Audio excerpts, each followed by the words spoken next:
On the morning of October 14, 2019, reporters gathered outside Greyhaven Correctional Facility long before sunrise. The air was freezing cold, but nobody seemed to care, because inside the prison sat one of the most disturbing women Briar Glen had ever produced.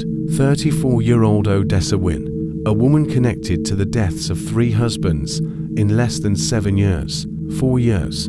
Investigators believed each death had simply been a tragic coincidence, an accident, a suicide, a medical emergency. But by the time Detective Ezra Haines uncovered the truth, 3 men were already dead. And Odessa Wynn was preparing to confess to everything. What made the case so disturbing wasn't the number of victims, it was Odessa herself.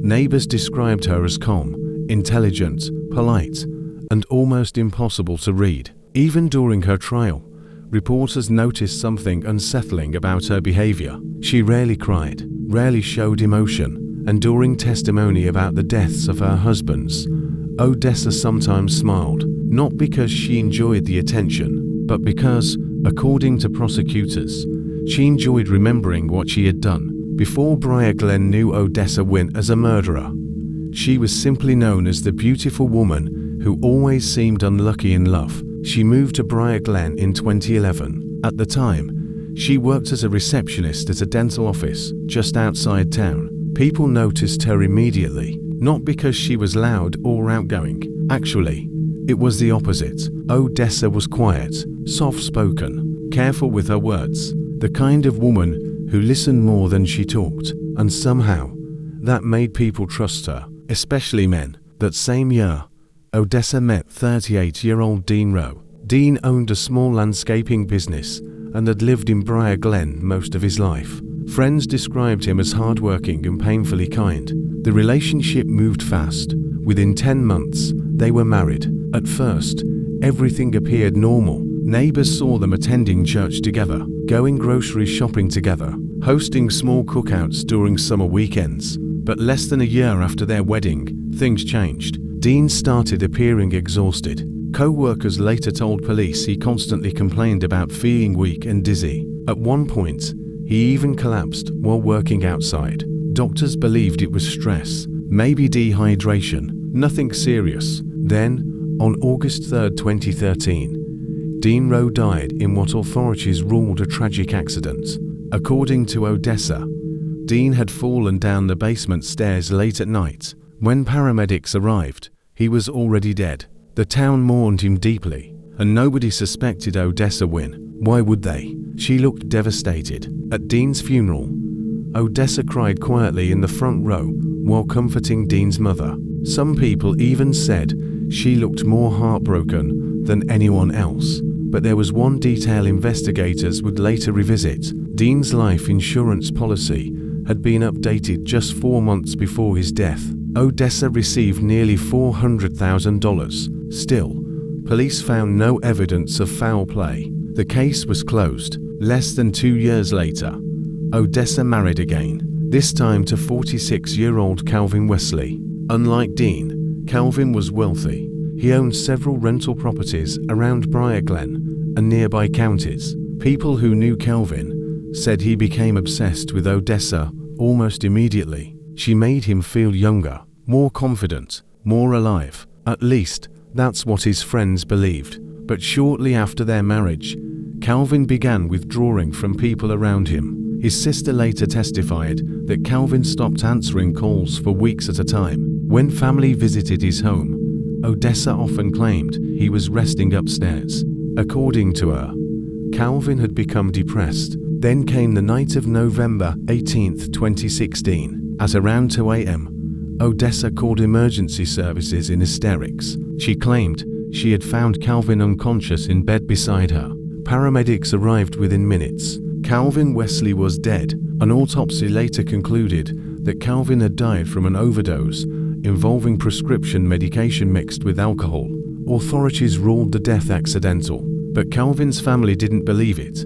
His sister insisted Calvin rarely drank and hated taking medication. She begged investigators to reopen the case, but there was no evidence linking Odessa to the death. No signs of struggle, no witnesses, nothing. Again, Odessa inherited money. And again, she walked away free. By that point, some people in Briar Glen started whispering, not openly, never publicly, but privately. People began wondering how one woman could experience so much tragedy to husbands dead before the age of 32. Yet somehow, Odessa always remained calm afterward. Too calm. One neighbor later described Odessa's behavior after Calvin's death as emotionally rehearsed, as if she already knew exactly how grieving widows were supposed to behave. But suspicion alone meant nothing, and without evidence, Detective Ezra Haines had no reason to investigate further, at least not yet. Everything changed in early 2018. That was when Odessa Wynn met Tristan Bellamy. Unlike her previous husbands, Tristan was observant, cautious. He worked as a financial consultant and had spent years identifying fraudulent behavior in clients and business partners. Friends later said Tristan initially resisted dating Odessa, but eventually, like the others, he fell for her. They married 8 months later, and for the first time in years, Odessa seemed genuinely happy, at least in public, but behind closed doors, the marriage was already deteriorating. According to investigators, Tristan became suspicious after discovering inconsistencies in Odessa's stories about her previous husbands. Little details didn't match, dates changed, memories shifted. Sometimes Odessa claimed Dean fell while drunk.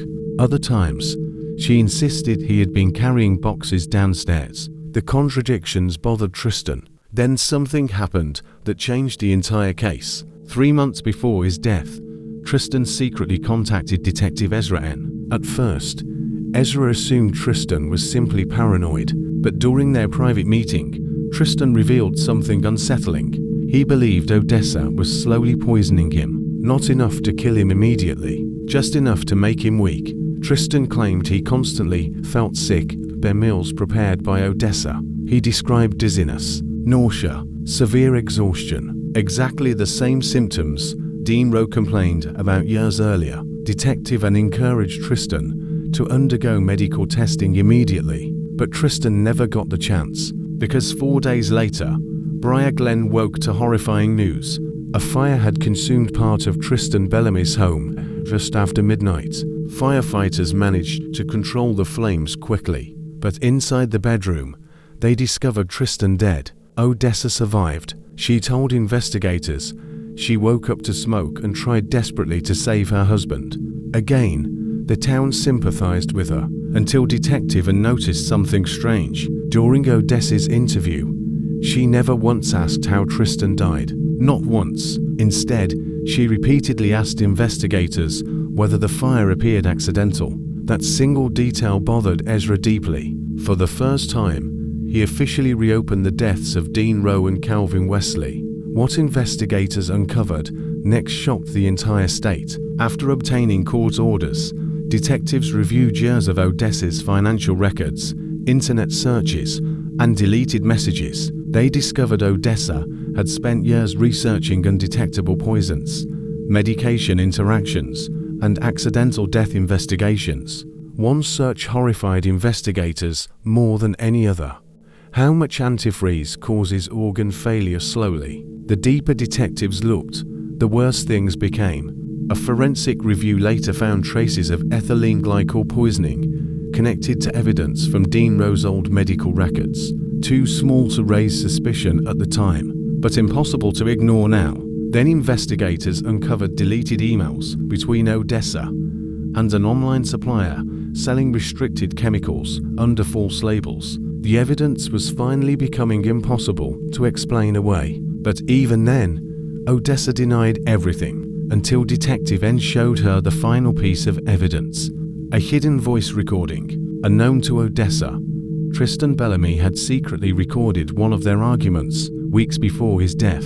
The recording was difficult to hear clearly, but one sentence changed everything. Tristan's voice could be heard saying, "If Dean and Calvin really died the way you said they did, why are you poisoning me the exact same way?" The room reportedly went silent. For nearly 30 seconds, Odessa said nothing. Then she smiled, not nervously, not emotionally, just calmly. And according to Detective N, that moment terrified him more than any confession he had ever heard. Because Odessa no longer looked afraid, she looked relieved. 3 days later, Odessa Wynn confessed, not because she felt guilty, but because, in her own words, "I was tired of pretending to be sad." According to her confession, Dean Rowe had been her first experiment. She slowly poisoned him over several months before staging his fatal fall down the basement stairs. Calvin Wesley died after Odessa deliberately mixed his medications with alcohol while he slept. And Tristan Bellamy, Odessa admitted she started the fire herself after realizing Tristan planned to expose her. When investigators asked why she killed them, Odessa's answer stunned the courtroom. She simply said, "Because eventually, they all disappointed me." No rage, no tears, no dramatic breakdown, just that sentence. Psychologists who later evaluated Odessa described her as emotionally detached and dangerously manipulative, but even experts struggled to fully understand her motivations. Some believed she enjoyed control. Others believed she viewed people as temporary objects instead of human beings. But the most disturbing detail came near the end of her confession. Detective N asked Odessa if she ever truly loved any of her husbands. Odessa reportedly stared at him for several seconds before answering, "I liked who they were before they got comfortable." In 2021, Odessa Wynn was convicted on 3 counts of first-degree murder. The trial lasted less than 2 weeks. Families of the victims filled the courtroom with sentencing. Dean Rowe's mother cried openly. Calvin Wesley's sister refused to even look at Odessa, and Tristan Bellamy's father called her the face of evil. But throughout the entire sentencing, Odessa remained perfectly still. No emotion, no reaction. When the judge officially sentenced her to death, reporters watched closely for any visible response. Odessa simply nodded once, as if she had expected it all along. Today, Odessa Wynn remains on death row inside Greyhaven Correctional Facility, and according to prison staff, she continues to behave exactly the same way she did during trial. Quiet, polite, calm, almost friendly. But Detective Ezra Haines later admitted something that still haunts him years after the case ended. It wasn't the murders that disturbed him most. It was the fact that Odessa Wynn never once asked for forgiveness. Not from the victims' families, not from investigators, not even from the court. According to Ezra, Odessa only ever asked one question after her conviction, a question he says he will never forget. She looked at him during their final interview and asked, "Do you think they would have loved me if they knew who I really was?" Detective never answered, because by then, even he wasn't sure Odessa Wynn understood what love actually meant.